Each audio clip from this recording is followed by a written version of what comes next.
Le retrait du Mali de la communauté économique des États de l'Afrique de l'Ouest, CEDEAO, marque une étape inédite et significative dans les relations entre Bamako et cette organisation sous-régionale.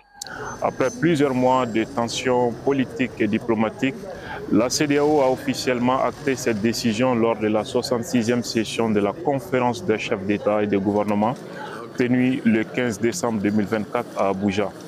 La démarche entérinée conformément à l'article 91 du traité révisé de la CEDEAO prendra effet le 29 janvier 2025. À compter de cette date, le Mali cessera de participer aux activités de la communauté. Dr Omar Aliou Touré, président de la commission de la CEDEAO, a proposé une rencontre technique entre les deux parties pour encadrer cette séparation, probablement afin d'éviter d'éventuels contentieux sur les engagements financiers, les programmes en cours ou encore les accords commerciaux. Rappelons que le retrait du Mali, bien qu'historique, s'inscrit dans une dynamique de relations tumultueuses entre les autorités de transition maliennes et la CEDEAO. Depuis les sanctions imposées au Mali en 2022, après les coups d'État successifs, la méfiance s'est accentuée. Bamako reproche à l'organisation une ingérence excessive dans ses affaires intérieures et un alignement systématique avec certaines puissances extérieures. Le retrait des trois pays de l'AES, le Mali, le Niger et le Burkina, a eu pour principale cause l'embargo et les sanctions économiques et financières prononcées par la CEDEAO contre au moins deux de ces pays. Il y avait même eu un projet d'attaque militaire dirigé contre le Niger. La raison avait trait au coup d'État qui avait eu lieu dans ces pays.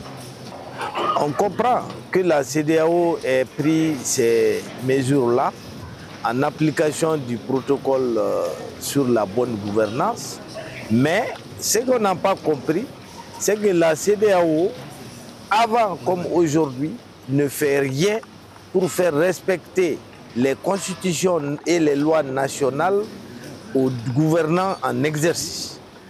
Donc il y a eu un divorce entre la CEDEAO et les peuples. C'est ça qui a conduit en réalité les pays de l'AES et les peuples de l'AES à soutenir la scission d'avec la CEDEAO. En réponse, les autorités maliennes affirment vouloir privilégier une coopération bilatérale et multilatérale hors du cadre de la CEDEAO, tout en poursuivant leur adhésion à d'autres structures comme l'Union africaine ou la Confédération des États du Sahel AES récemment mise en avant. Le retrait malien de la CEDEAO ne se limite pas à une décision administrative ou politique. En signe de rupture symbolique, plusieurs rues baptisées CEDEAO à Bamako ont été renommées en AES, Alliance des États du Sahel. Ce geste reflète la volonté du Mali de s'inscrire dans une nouvelle orientation géopolitique et stratégique. Sur le plan économique, le Mali devra redéfinir ses partenariats commerciaux et ses stratégies d'intégration régionale. La CEDEAO, pour sa part, perd un membre clé dont la position géographique et stratégique au cœur de l'Afrique de l'Ouest est cruciale pour la stabilité régionale. Cependant, le divorce pourrait également fragiliser davantage l'organisation, déjà critiquée pour son efficacité limitée face aux crises politiques récurrentes en Afrique de l'Ouest. Si le retrait du Mali de la CEDEAO marque la fin d'une ère, il ouvre aussi la voie à de nouvelles dynamiques pour le pays. Reste à voir si ce choix renforcera la souveraineté proclamée par Bamako. Une chose est sûre, cette décision redéfinit l'équilibre politique et institutionnel en Afrique de l'Ouest.